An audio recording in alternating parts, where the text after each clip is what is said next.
What up, gang? Line Carolina Jackpot time coming at you. It is late on Monday evening. It's actually Tuesday morning, about 12:15 a.m. It's never too late for Carolina Jackpot to come at you with a little bit of news, and we saw this all weekend long, and today finally became official.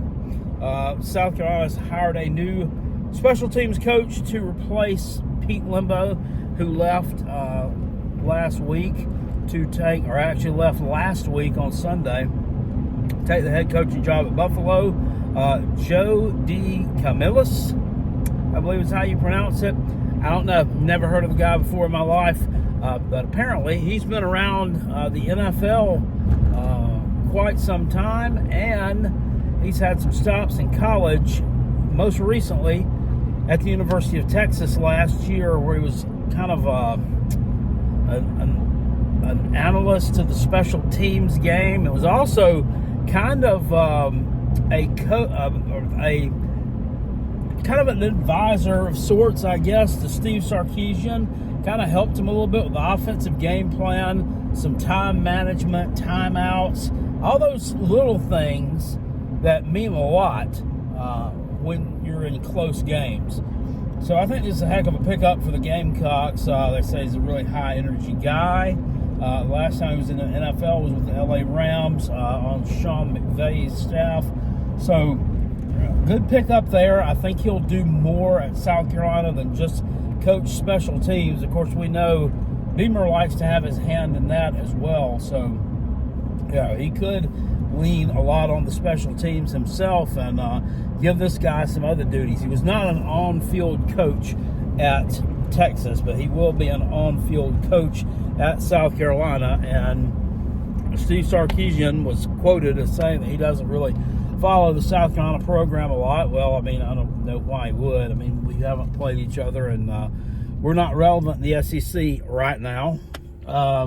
But he said he'd be a heck of an addition to the staff, and he hated to lose the guy. So it all sounds like positive stuff to me.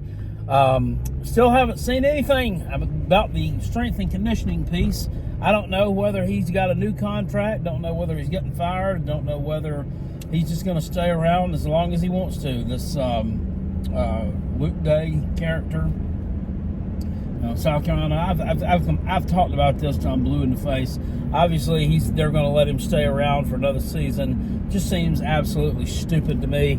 I would have gotten rid of him first. Then I would have gotten rid of the offensive line staff second. Neither of those things were done, but they did make some moves. With the tight ends coach, and all that was done because these guys took other jobs. So we'll see how that all pans out for Shane Beamer. This is a make or break year for Shane.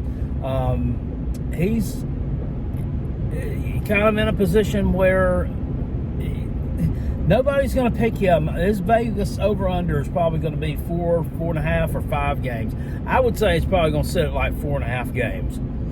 So, in my opinion, he did not make enough changes in the offseason to remedy that. But, I mean, I guess he thinks he did. So, we'll have to trust in him this season, won't we? I mean, it's all we can do. All we can do is trust in him and hope that works out. Anyway, on another front, Gamecocks, big game tomorrow night for the Quarter Zips. 17-3 on the season. They travel to Knoxville to take on the Big Orange Dildos, who are sitting there ranked at number 5 in the country currently. This is a big game for South Carolina. I mean, they've all been big games. Last Tuesday night, of course, they knocked off number 6 Kentucky at home. Kentucky dropped 4 spots to number 10 after beating Arkansas this weekend, coming off the Gamecocks loss in unimpressive fashion. I think they beat a terrible Arkansas team by like 6 points. That was the same team South Carolina beat on the road by double digits. And then they played Ole Miss, and Ole Miss beat Arkansas something like 77-51. But Kentucky, just plays around with them and is able to. Anyway, they only dropped 4 spots. South Carolina still unranked. You're sitting here at 17-3. You're still unranked. I mean, I don't necessarily like it. I don't think it's fair. I know why they're not ranked, it's because they played a horse shit out of conference schedule. I mean, that's why. And then you had the loss at home to Georgia a couple of weeks ago was a bad loss. Now that was not a good loss. And then you beat Arkansas and Mizzou on the road, but those are not good teams. The one good team in the SEC that you did play on the road, Alabama, you got mouth pumped. Tied at halftime with them. Came out in the second half, looked like you'd never seen a basketball before in your life. That game got out of hand quick, fast, and in a hurry.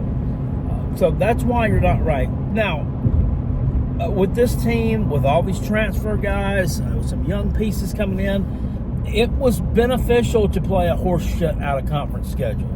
I mean, it was. So you can look at that both ways. I mean, we played a tough out of conference schedule.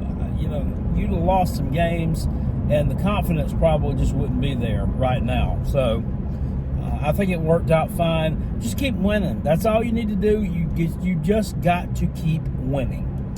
This one is going to be the toughest test of the season so far. Tennessee's ranked number 5 in the country, the most physical team the Gamecocks have played to date, probably the most physical team in the conference.